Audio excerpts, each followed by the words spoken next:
horas são?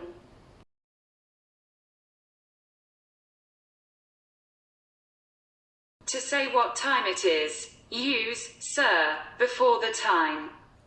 The singular a is used in front of one, while from two onwards the plural form sao is used. Que horas são?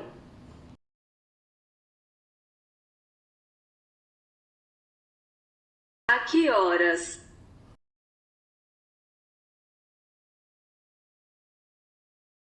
É 1 hora, it's 1 o'clock, são 9 horas. It's 9 o'clock. São 13h05, são 5h15.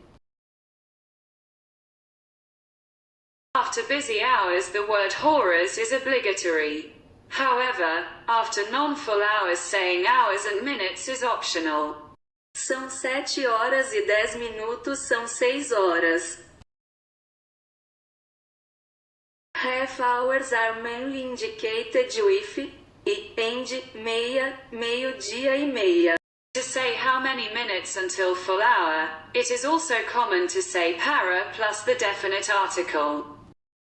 São 20 para 1, 15 para o meio-dia, meia-noite. To say what time something happens, you use the preposition a, which merges with the definite article of the time. A mais a 1 hora. A 1 hora a mais as 2 horas. Às 2 horas a mais o meio-dia. Ao meio-dia.